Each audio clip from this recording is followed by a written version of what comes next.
Shalom, roi et reine du royaume de Dieu, merci de me recevoir une fois de plus dans le confort de vos maisons.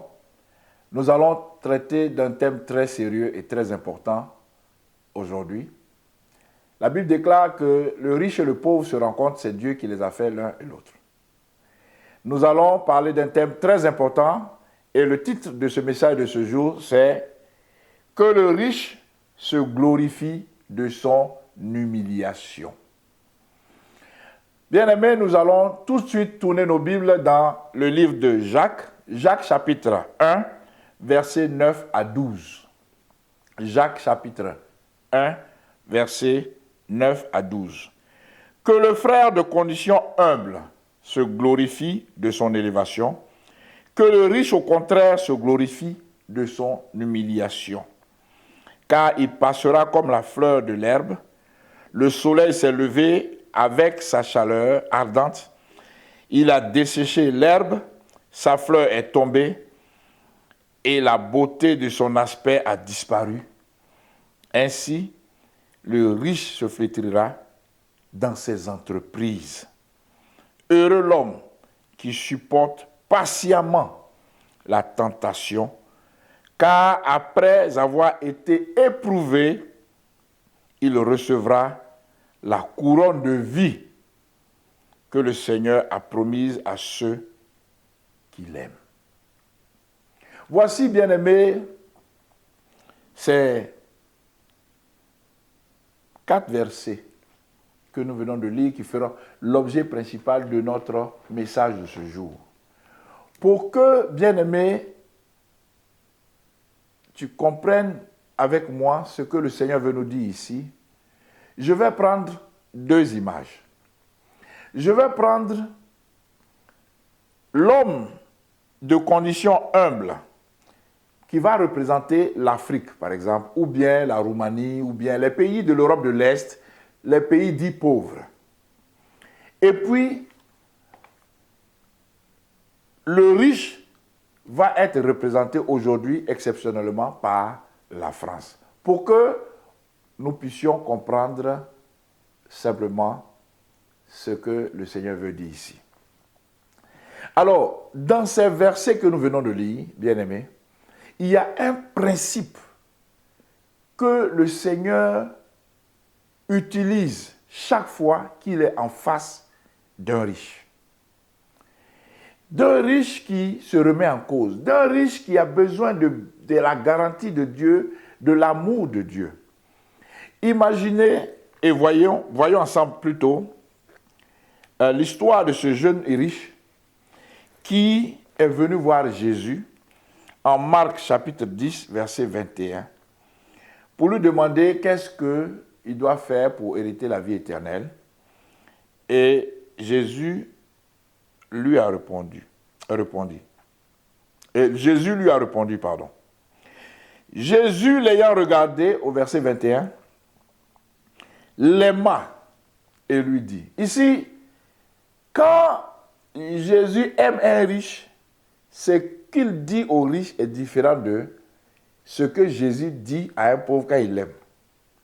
Donc, Jésus est dans un principe qui se retrouve dans Jacques chapitre 1, verset 9 à 12 que nous venons de lire. Jésus aima ce jeune homme riche. Et voici ce qu'il a dit dans son amour pour ce jeune homme.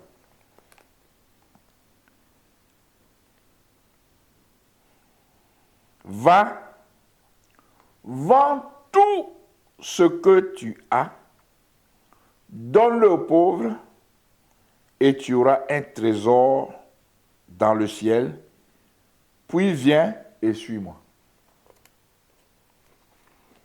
Alors, Jésus dit à cet homme riche, va, vends tout ce que tu as, donne-le aux pauvres, et tu auras un trésor dans le ciel, puis viens et suis-moi.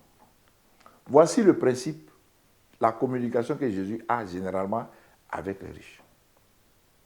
Parce que Jésus sait que les riches, c'est eux qui ont le courage, l'audace de le défier. Donc, pour qu'il les ramène à la raison, il est obligé de les dépouiller de ce qu'ils ont d'abord, pour que ceux-là soient attentifs à sa parole. Donc, Jésus dit, et c'est ce qu'il fait toujours avec le riche, il te dépouille, mais en te dépouillant dans son amour, il te réserve un trésor, un compte dans le ciel, inviolable, où la moisissure, la rouille ne peut pas atteindre tes comptes, tes biens, un trésor inattaquable. Mais tu dois venir et le suivre. Tu dois renoncer à tes mauvaises voies, à tes pratiques satanistes et sataniques, et lui le suivre, lui le saint des saints. Alors, on revient donc en Jacques chapitre 1, versets 9 à 12. Et Jésus dit que le frère de condition humble se réjouisse de son élévation. Alors, remplaçons le frère de condition humble par les 14 pays pauvres, anciennement colonies de la France. Que les 14 pays pauvres de l'Afrique, anciennement colonies de la France, se réjouissent de leur élévation. Jésus annonce une bonne nouvelle à ces pays-là. Jésus dit que bientôt, très bientôt, ces pays seront relevés. Ces pays auront une élévation. De l'abaissement où ils se trouvaient, ces pays seront relevés. Avec ces pays-là, la Roumanie sera relevée. Avec ces pays-là, les pays de l'Europe de l'Est, qui sont considérés comme pauvres, seront relevés. Avec ces pays-là, le Bangladesh, le Népal, tous les pays pauvres de la terre, mentionnez-les, seront relevés. C'est la promesse, c'est la bonne nouvelle que le Seigneur réserve à tous ces pays pauvres, opprimés, humiliés. Et nous passons au verset 10. Que la France, que le riche, on va remplacer le riche par la France, ancienne puissance coloniale, que le riche, au contraire, se glorifie de son humiliation. Le Seigneur dit, et il est formel, qu'il est sur le point d'humilier la France. Et que quand lui, le Seigneur, va humilier la France, que la France ait une seule réaction, si elle veut être sauvée, c'est de se réjouir, d'être en joie.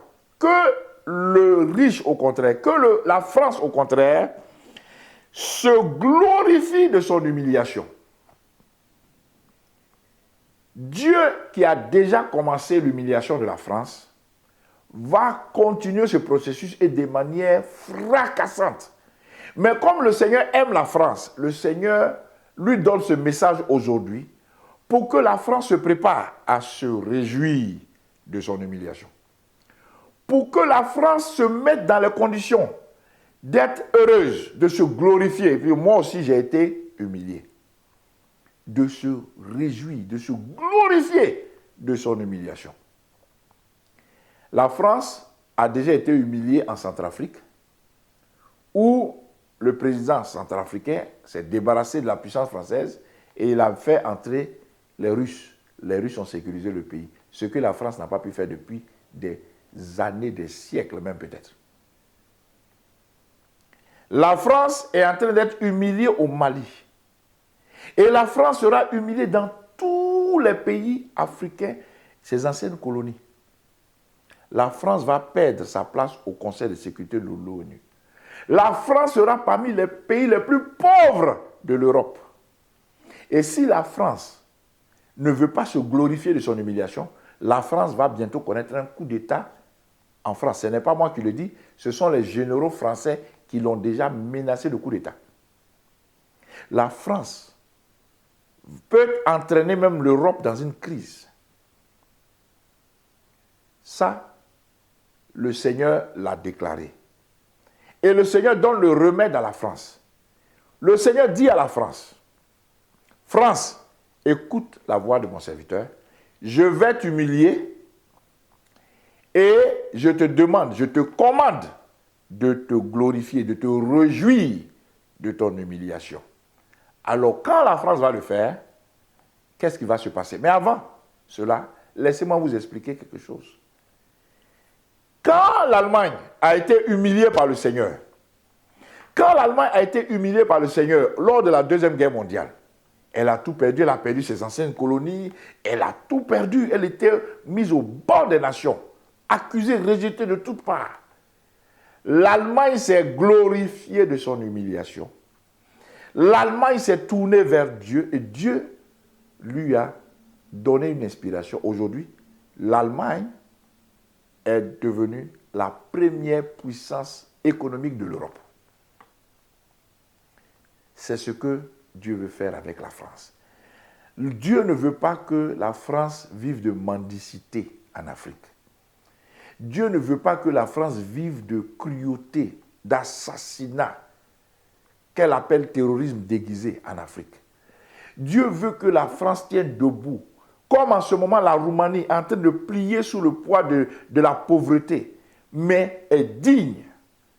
Dieu apporte une bonne nouvelle à la Roumanie maintenant. Dieu apporte une bonne nouvelle à l'Afrique, aux 14 pays de l'Afrique qui sont anciennement colonisés par la France, que la France ne veut pas lâcher.